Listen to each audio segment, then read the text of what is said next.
So I had a great conversation with Elizabeth from Vinylettes, and I'm happy to share that with you today. We talked about everything from vinyl records to music, but we also stumbled in on a pretty controversial subject, and that is how women are treated on social media platforms when it comes to music and vinyl records.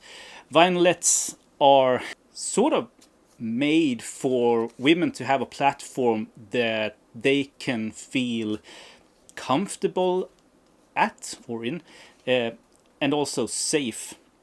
And I think, in my opinion, that's a fantastic sort of forum, and unfortunately one that is needed in today's climate of social media. So join me with in this conversation with Elizabeth from Vinylettes. Here we go.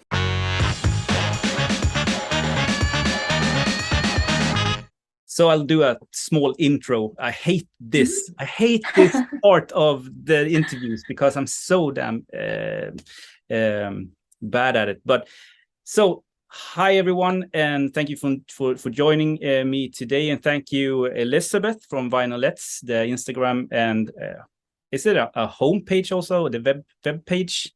Vinylettes? Yeah, there's a website, vinylettes.com. Yeah. I've been a huge admirer of your sort of work on social media, and I contacted you to see if we could have a discussion on social media, women, and vinyl collecting, but also music and life in general. Maybe it sort of grows together, I guess. But would you be so kind of just like presenting yourself and your channel? Yes, so my name's Elizabeth. I'm founder of Vinylettes. Founded it in 2017 after I went to a record store day in my hometown of Bristol. And I was in the queue early in the morning, and I was just sort of observing how few women it seemed that were there. And I thought, that's not right. You know, I'm a woman and I really love record collecting. I mean, I hadn't been collecting that long, but it's still something that I've grown up with. My parents' records, I was always interested in those and everything. And I thought, where are the women? There must be more than this. There was just a handful. And then you queue through a coffee shop. Yeah. Which is good because it's really early in the morning and you need some coffee. Perfect. And then the woman behind the counter said, "Where are all the women?" And I was like, I don't know. This is so strange. So yeah, that happened. And then I work in social media. So I thought, well, maybe I could use some of my skills in social media to sort of tap into a community and see that I'm not the only one, or that obviously there are more women out there that collect. And then I created Vinylettes. Name just came to me, and I thought, hey, that's a good name. Let's run with that. And then just grew it from there really. And it's grown into a really lovely community. I've met, not necessarily met face to face, but through online, I've met some amazing women, had some great opportunities come through it, and hopefully connected lots of women to make them feel that they're not the only record collectors, and that record collecting can be for anyone, no matter how you wish to do it.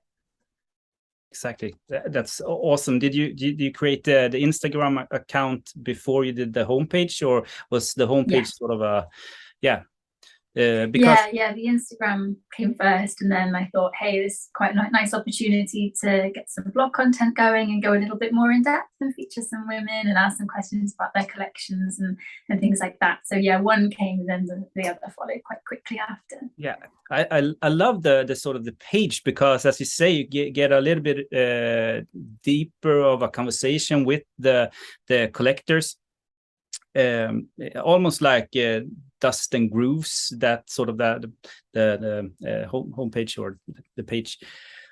Brain fart.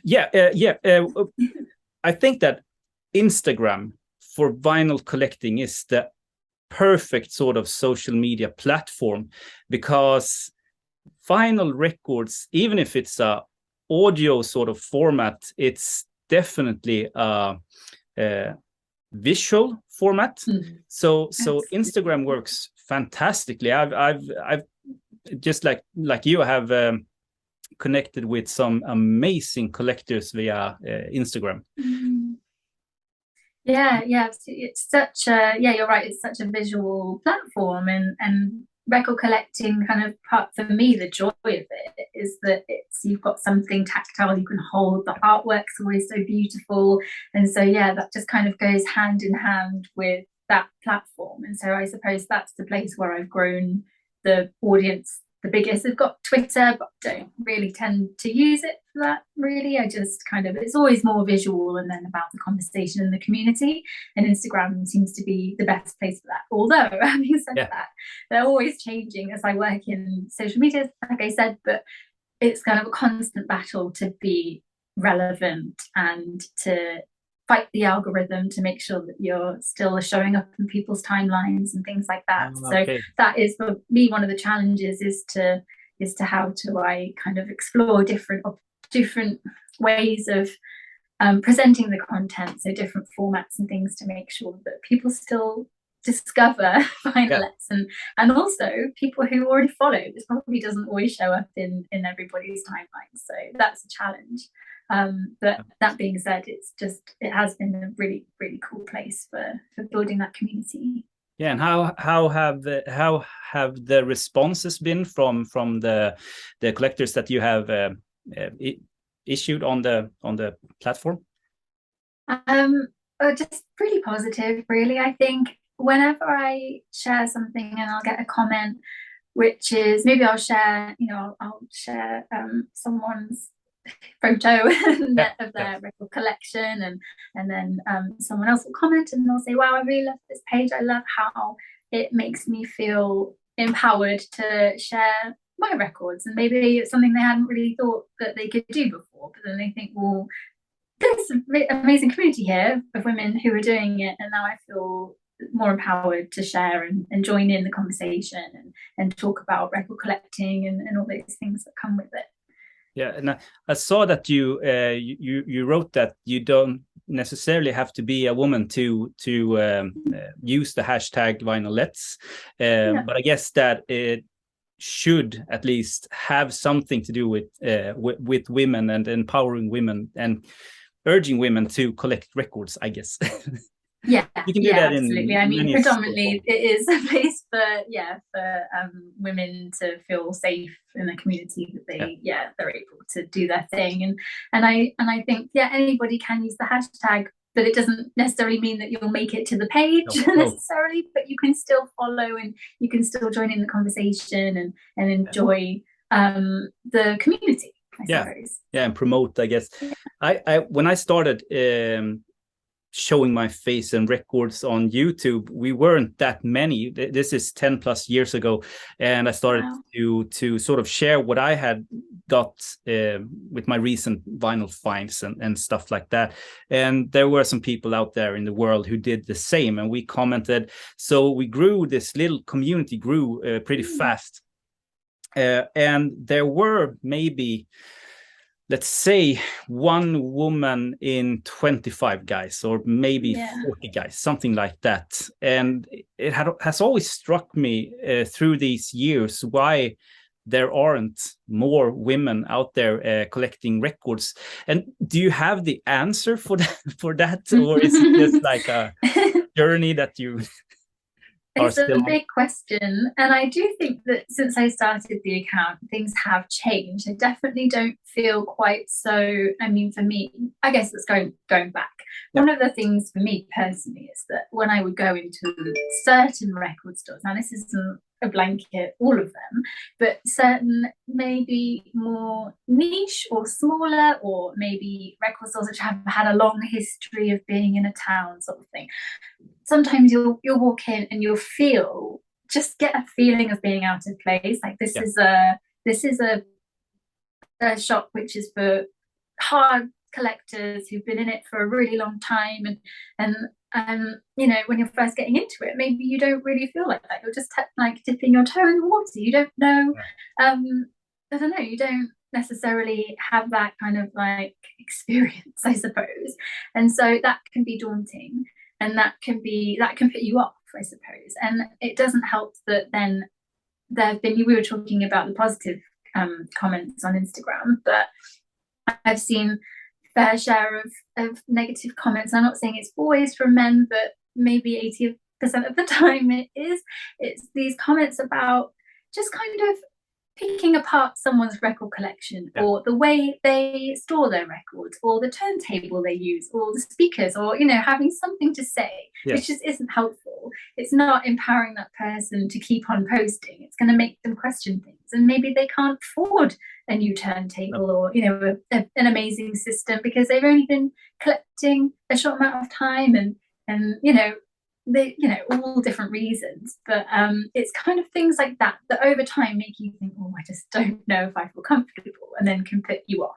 So forgetting what the question was. No, why women aren't more into collecting records, but I can't really I'm a man, so I can't really set myself in the situation that you have been in, but I can understand, because some of these old record stores, when you get into them, and it doesn't matter which country you're in, all of them are like the same, where you have the dusty shelves and the old man sitting grumpy and very elitist in one way. But it feels like this is there's this generation that opens new stores now, where the visuals of the store is also more important. And I mean, when I sell records now, and I try to sell some expensive, obscure records, often people in record stores says no to them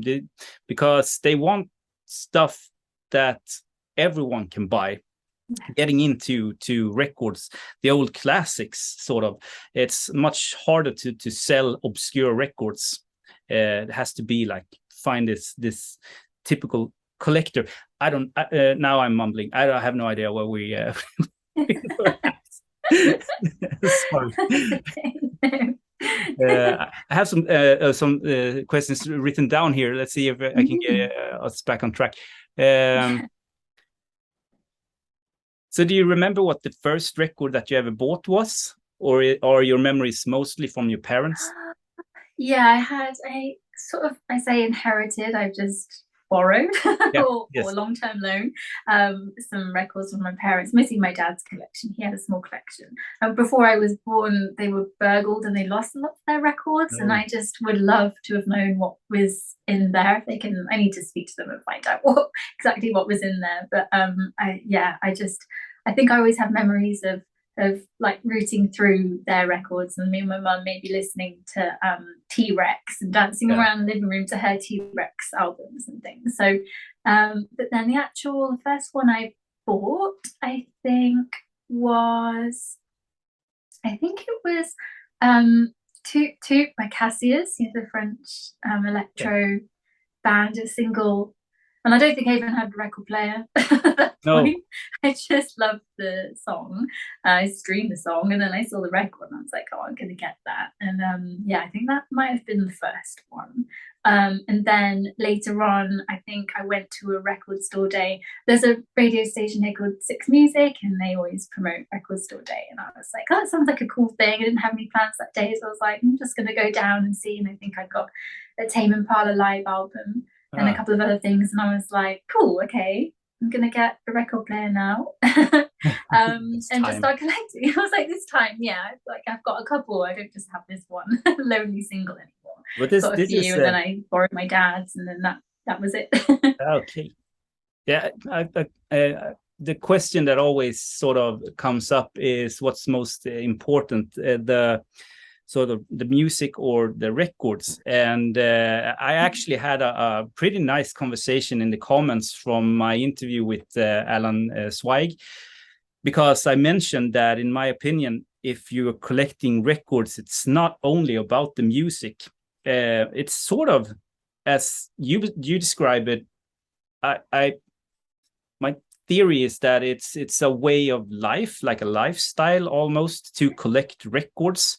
And what is that? Well, because you can collect records in so many different ways. You can collect original pressings of dusty, old, scratched up jazz records, or you can collect reissues and just only stuff that has been put out today. And nothing is better or worse. And I think that's the joy of it, really. It's you can do it whichever way you want. And I think exactly. that was the whole point, is just to celebrate the collector who just wants to do their own thing.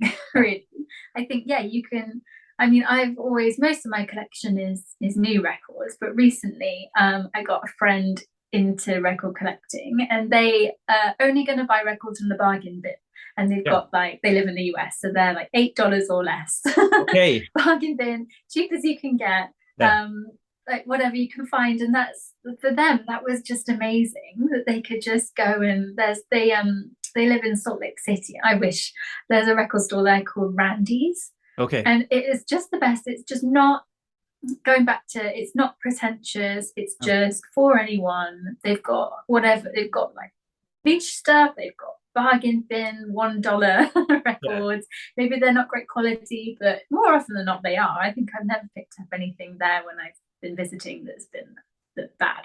But because I was obviously wanting to visit some record stores there, so they took me all around to the different ones, and they hadn't experienced it before, and they hadn't thought about record collecting, but the thrill of the hunt and what you can find, all kinds of different random stuff, and they just were like, oh, this is really fun, and now they've got into it. So I think so you can do it whichever way you want, and that's the beauty of it, really. And my next question was actually, is that what's the most important, the hunt or the catch? It's I don't know. I don't know. They're really difficult. They're both a thrill. It's two separate things in my opinion. I mean, it's I think, if I mean, gun to my head, I think that the hunt is the most satisfying. But then again, sitting down listening to what you got is priceless. Definitely. When I started when I started the channel and started going out on social media, I didn't have, because I live in a small town, so I don't have many friends who collect records, not in the way that I do, at least. So I guess that YouTube was a way for me to venture out there and see what other people had and what their experience was. And for me, pretty new in the sort of hardcore collecting world back 10, 15 years ago, I learned so much through the channels, and back then there weren't any sort of community on Instagram or Facebook, for that matter. But I guess today it's a lot easier to learn, to get into the game. Is that what? Do you agree with that? Or yeah, absolutely. I think everyone, when everyone shares people go out and they'll share their crate digging day. They'll go and they'll tag all the stores that they went to. Vinylettes, I follow women from all around the world, so that's been really helpful. Is when I've been traveling, I've been able to either do a shout out and ask where is good to go in this city, or just go to the accounts of some of the women that I follow that I know live in that city that I'm traveling to, and then see which record stores they visit, and then put them on your list, really. So I think it just completely opens up the world to record collecting, and absolutely makes it easier for everybody and more enjoyable, because it's just at your fingertips, really. It's you can do anything. That's awesome. I've hooked up with Swedish YouTube people or social media vinyl people, but never gone out of, I don't think so anyway, maybe in Denmark, but so that would be awesome to actually meet up with the people that you talk to. And some of these people you talk to at least once a week, and I don't text my brother once a week. So, some of them you get really close to, but then again not. I guess in a way you kind of feel like some of the women I've been following on Vinylettes since the beginning, and I feel like I know them. I've never met them, but I know everything about their record collections and where the stores they visit and everything like that. Yeah, you kind of feel after a while, yeah, you start chatting to them in the It's a messenger, weird sort and of, then you're like, wow, I know you. yeah, yeah, it's So a weird that's form of you've all joined on friendship. that common what's the word? Interest. Yeah, Common interest. yeah, common Yeah. interest. So what's the main if we go into sort of the Instagram, vinyl on Instagram, what's the main difference you think between male and female accounts? That's a sort of a leading question, because I know what I want. I know what I think of the answer, but what's your opinion about men and female accounts when it comes to vinyl records? Maybe difficult because perhaps I don't follow that many men. No? It's Okay. all about women, so I follow a lot more women. But I think there's just a joy and a lightness to it. It's just not taking it too seriously.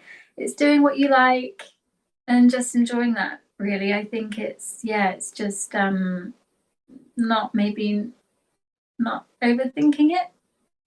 Maybe I'm overthinking this. That might be a nice sort of sum up of men's collecting, taking it way too serious sometimes. Yeah, yeah, absolutely. But then, not to say that the women aren't serious. We're all serious collectors. We're all doing it because we have a passion for it and a love for it. And but maybe there's just a bit more lightness and a little bit more, we're just here because we want to be, and we're not trying to show off. It's just this is what I have, and take it or leave it. You can enjoy it, don't enjoy it. It's there. I'm doing it for me. Maybe that's more what it's about. I don't think, maybe a week ago or something like that, Mio Vinyl, I don't know how to pronounce her sort of Instagram name, but Mio here in Sweden, she does body paintings. She's awesome. She's amazing. Yeah, she's amazing. Her. Really amazing. Yeah. Shit, and she's so creative also. I won't be hung up on one account, but she's awesome. I've been following her for many years.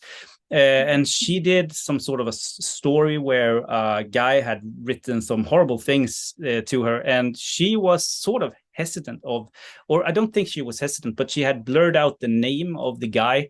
Is this something that you have a conversation with your sort of the women that you have met through social media?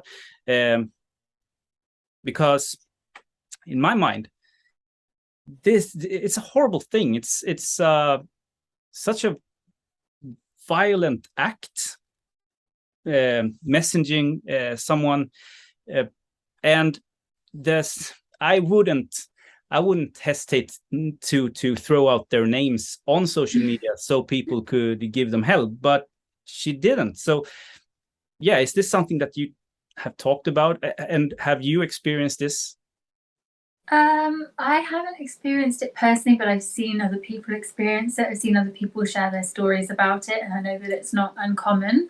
And I know that some people go to the lengths of having to change their username because time and time again, someone will keep finding them and give them a hard time, and they will make it really difficult for them to just do what everyone else should be able to do and just enjoy the platform and the community. So I think that there is a problem, and I think that Maya's right not to include that person's name, because that she's giving them the respect of not revealing their identity, and that's a respectful thing to do. But at the same time, not to name and shame, but to highlight the fact that it's happening. Then you hopefully will feel supported, and the community can come together to make sure that women feel comfortable to share, and that it's not them, it's that person has a problem, it's their problem. What are they going through that makes them feel like they need to do that? Is it a power thing? I don't know. I just cannot even imagine why someone would go to those lengths to make someone feel uncomfortable. but yeah, that's one of the downsides of the platform. Again, going back to the reason why I started Vinylettes, is to build that safe community where people can join in and feel empowered. Yeah. Yeah. Yeah, I feel sometimes when I read this stuff, I feel ashamed being a man, because Yeah. it's I have no, can't really imagine what's driving these people of yeah, running out of time now. We have 10 minutes. Sorry. Okay. Yeah. No, what's driving these people of writing these horrible things? Yeah, and the downside of it, I guess, or maybe because you are the first one that I'm talking to. I've reached out to several Instagram accounts with women who does great content, just to see if I could have a conversation with them, but none has responded. And in my mind, it's not. I don't think it's because they don't want to do it. I think it's mainly because they are drowned in messages from guys writing to them, and yeah, I don't know what I want to say with that, but I guess that's one of the downsides, that you don't have a filter, so that sort of good stuff doesn't come through.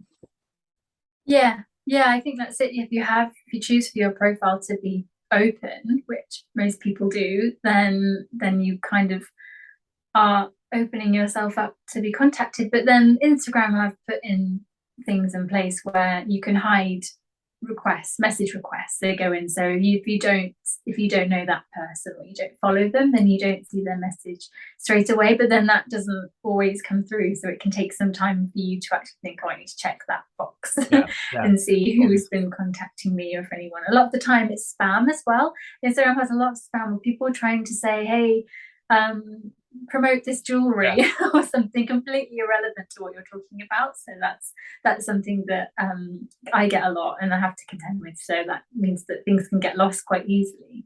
But I think as long as, if my advice for anyone who is having that happen to them, is to just block and ignore, I think, because it's just yeah. I lied a little bit, because I reached out to one of the accounts that I know since before, and she actually didn't. She sort of declined the invitation of having a discussion, and I read between the lines that she wasn't very comfortable about talking about these kind of issues. But that's my interpretation of it. I don't know. She couldn't participate in the conversation, at least, and that's really a shame. But also one thing that I have noticed is that with a lot of these sort of Instagram accounts, when it comes to men and men's accounts, I see often just the sort of the record, but in a lot of women accounts, they show the record and themselves, and I have a hard time wrapping my head around why we need to show ourselves also with the record. I'm threading on a minefield here. I understand that it's not an easy question, but do we need to show ourselves with the record, or what do we accomplish with showing ourselves with the record? I think that it's personal preference, and if you enjoy taking photos of yourself and with your records, then it's you. It's maybe there's more of a human connection there, and perhaps that is when I was saying about how the female record collecting community is a bit more open, and everybody come in, this is us, you can see us, this is our face, this is what we look like. And there's just a much more human connection to it, and it's just more open and enjoyable, I think, when you can see the person. And I think, but then equally, if you don't want to show your face, which I don't often show my face in my posts, I guess on Vinylettes, it's more about everybody else than me. I can't just use Vinylettes to talk about my record collection. But I think it's whatever you feel comfortable with. And if it makes you feel good to share your face on your channel and say, hey, here I am, this is me, this is what I'm up to, then I'm all for it. It's just whatever anyone feels most comfortable and happy doing is great, in my opinion. I think maybe the other side to that is that when you see accounts which are maybe more sort of sexual and it's not, it's like, I don't know, someone's feet, just their feet and some records, and you think, why is your account only your feet? Things like that. And these accounts get a lot of likes, and I think, okay, well, that's a thing. That's interesting. And it's just, Instagram is just my field of niches, and I suppose that if that's what you want to do, then go for it. But I think it's whatever you feel comfortable doing is what you should do. I posted sort of like 6 months ago, or maybe a year ago, I posted a story about why some of these women are having so little clothes when they show records, because in my mind, or in my opinion, the record doesn't have to do doesn't have anything to do with sex. I mean, music is could be about sex, obviously, and the record covers could speak to us in sexual terms, but the format, the vinyl format, it should be at least untainted of sort of gender. And some people, so when I posted that, like, internet exploded, and I got so many messages of people agreeing, first and foremost, like they know about it, and they agree that they don't understand it, but also a lot of women was reaching out that doesn't show skin or even themselves. Actually, I had one woman reaching out to me who had OnlyFans account. And so she had found her niche in showing records and herself, because when she did that, she got, I don't know, thousands of likes and a lot of people DMing her, and she could sell subscriptions on OnlyFans. And I mean, I don't get it, but as you say, there's a bunch of different sort of ways you can go, I guess, on Instagram. And I suppose if it's authentic and if it's you, I think that is power to whatever you want to do. But I think that when sometimes you get, I suppose, Vinylettes is an example of an account which brings in people, all different collectors from all over the world, and you see in the feed, you see that. There are similar, not saying similar, there are accounts which also kind of pull in content, not necessarily run by women, but they are aimed at pulling in accounts of women dressed a certain way, holding records in a certain way.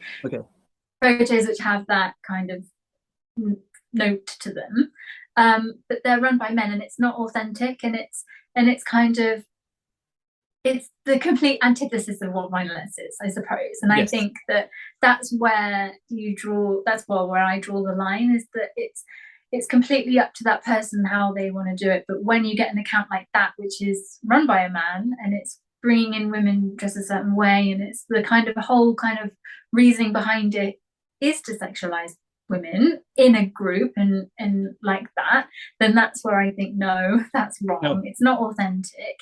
It's the purpose behind it doesn't make me feel right. And so I've experienced that. I've seen accounts like that, and I think that's where it's wrong. I have a 8-year-old daughter, and she hates music or records. She doesn't know what records is. She heard a song in the supermarket the other day and said that it was a TikTok song. So she categorizes the music as TikTok music. So, and I'm trying my best to sort of show her Led Zeppelin and Beatles and stuff like that. Yeah. And she hates my record collection, but I guess it's one day, hopefully one day she'll love it. Yeah, it'll be amazing to her. Yeah, she will. But when seeing these accounts, and it's as you say, maybe they are run by men, maybe some of them aren't. I just get, and this is the concerned dad, I guess, in this case, because when she discovers music and when she appreciates the record collection, if she wanted to show her face on social media, I hate it to, I mean, discover that she needs to show herself or show skin to get attention and likes. I mean, 2022. Shit, we should know better by now, shouldn't we? It's a crazy messed up world in one way. You try your best to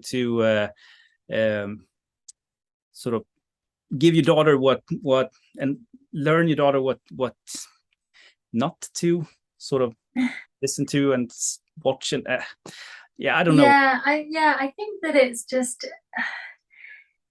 maybe hopefully by the time your daughter's old enough to be on social media, maybe we'll have all moved on. Maybe we won't even be on Instagram and things will be completely different. I mean, obviously TikTok's getting massive, and I've only dipped my toe into TikTok. I've not really gone any further into that, but that's a whole different thing. But yes, yeah, I think that as long as that's always going to exist potentially. I feel like definitely. Yeah, you're right. It's 2022. I mean, in 5 years since I've started Vinylettes, that hasn't gone away, but I have discovered that there is so much more to the platform than that, and that's the only positive that I can take from it, is that that's not kind of the norm. There's only, in my opinion, hopefully just a handful of accounts that, and maybe they get the most likes, but I think that kind of whole culture of having the most likes and that kind of validation, I think that's changing. I think that I think that the younger generation are maybe going to dismiss social media in the way that I've just grown up with it, more or less. Like not from, I was probably kind of finishing school when it started to become a thing. So I'm really grateful that I didn't have social media when I was going through school, because that would have been a crazy thing to have to contend with on top of getting through school. But I think that I feel like it hopefully will just do a bit of a full circle. It'll be more of a rejection of that kind of like, feel the need to have, there's different ways of validating how successful you are, or how I'm trying to say there's different ways of getting validation than likes. It should just come from community and conversations with people and enjoying what other people are putting out there, and then once you find yourself in that kind of positive space, you don't want anything else. So I think that hopefully it won't. I mean, I feel like it probably always will exist in some extent, but it's not the main thing. And it's not like it's worse now than it was before. I mean, when I was growing up in the 90s, there were talk about sort of objectifying women. It was just insane. So in one way, I think that we have come a little bit longer, but then, I mean, sitting down, seeing her watching TikTok just seems like social media in one way just gets worse. And I always come back to the sort of the question, why vinyl? Why vinyl records? I mean, it's a format, and the format shouldn't be about the body. Or we could do this without having the sort of the sex part of it. But I mean, as you say, maybe we'll never have a sort of solution or whatever? No, I think it's just about I suppose just safeguarding everyone, looking out for each other, and that there are more organizations to support women now. There's more kind of education, hopefully, and I think that there's hopefully more opportunities for women to go into, so they don't feel like that is the thing that they have to fall back on. There's just so much more out there than that. So yeah, I guess that's my answer. Yeah, and there's Vinylettes where you can go and you can find a space where you don't have to be. Yes. Yeah. I asked you to show some or bring some records. Did you pick any? Yes, I did. I got them here. Yeah, this was hard. I found this really. Oh, I'm showing. I found this really difficult because only 5. Yes, yeah. I told you that to if you had time, if to bring like 5 records that was sort of important to you. Did you have a sort of a mindset when you picked the records? Yeah, I was just kind of going through like with the ones that mean the most to me, favorite albums, thinking about the different ways of collecting and things I found that have been special, and maybe a bit of a random one at the end. I'm looking forward to see which one are you going to show you first? So Smooth Safari by Air. This is my favorite album ever. And yeah, I just love it. And I've had this is probably one of the first ones I bought once I started properly collecting. Kind of went through one of my favorite albums since before they came out before I started, and yeah, this has to be one. And I love Air. I just think they're amazing, and they haven't really been doing a lot recently, but this is just such a classic. Yeah, definitely. It's not. I don't have it in my collection, but it's definitely one that I've heard. Yeah, it's beautiful. It's just I think the whole joy of it is that this is one that I really love to listen to from start to finish, which is what vinyl is all about. Is that whole experience being on, sitting down and listening to it as the band intended, and not putting it on shuffle or just one track. So yeah, that's my first one. That's awesome. Do you collect singles also? I'm too lazy to play singles. I have to go up too often. I have a few singles. Oh, your cat. Say hi to Lisa. Lisa. Oh, hey. I should get my cat. I do have some singles, not many, but I do kind of quite like rummaging through them, and you always find something random. I think my favorite thing is to go into charity shops and just see what crazy stuff you find in there, because there's always something cool. I think I picked up like a load of Elton John singles once, and I thought that was kind of cool. Yeah. I've got some, but I found a bunch of sorry, continue. No, have you got mostly albums? Yes, I have a small batch of singles, not many, like maybe 40-50 singles, something like that. I found a huge batch of original Blue Note singles, and I thought that I was a rich man, but they go for nothing, and I don't know, but so not singles, no. only LPs. Yeah, well, my next one is, so this is my favorite band when I was in school, Razorlight. Okay. Up All Night. Now, I used to listen to this on CD like every day. Me and my friends were obsessed with them. I never got the record on vinyl when it came out, but then my boyfriend for Christmas found this. It's still sealed. Ah, cool. And I still haven't brought myself to open it, and I'm just waiting for my friends to come round, and then maybe we'll have, like, just for nostalgia purposes, we'll put it on, like, buy a great wine and just exactly. I collect a little bit of Lego, so I have a Lego set that I'm waiting for the right opportunity. It's the Yellow Submarine Beatles Lego set. I know. I mean, I'm watching this box and I just want to build it, but I haven't found the right. It's so funny, isn't it? That feeling, you're like, why haven't I done it yet? Yeah. Why am I just looking at it? Why don't I just open it? But something is like, no, wait for the right moment. Yeah. I'm waiting for my friends, and then we will listen to this, and got to play it really loud. Be awesome. Yeah, when was that released? Is it 2004? 2004. Okay. Yeah, so it was like peak indie in the UK. Big indie band. That whole kind of scene was like the Libertines and that. I listened to a little bit of Baby Shambles and Libertines, but I think I came just before with that sort of the first UK pop boom with Oasis and Blur and those bands in the late 90s. Verve was my favorite band, just because everyone else was listening to Oasis, so I had to listen to Verve. Yeah, you can't do the mainstream. No, yeah. No, I love this one. I'm gonna have to write. This has reminded me that I need to get them awesome.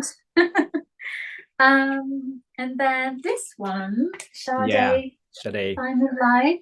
Found it for €10 in a record store in Berlin earlier this year. Oh, cool. And it was just, I think I was talking to a friend and they were asking me about what are the best secondhand records that you've got, that you just found. That we were talking before about the thrill of finding something, and you don't necessarily know you're looking for it, but then suddenly it's there and you're like, yes, this is it. So this is probably the one, and it's just such a good album. It's so good. I might put it sounds great too. It's a great production.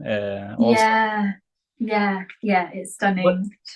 It's been some years since I think like 10 years since I've been to Berlin and crate digging. But what was your was it a good town to crate dig still, or expensive? Yeah. Where did we go? I think the place where I found this, we just stumbled upon it. I think we went to a store. I can't remember where it was.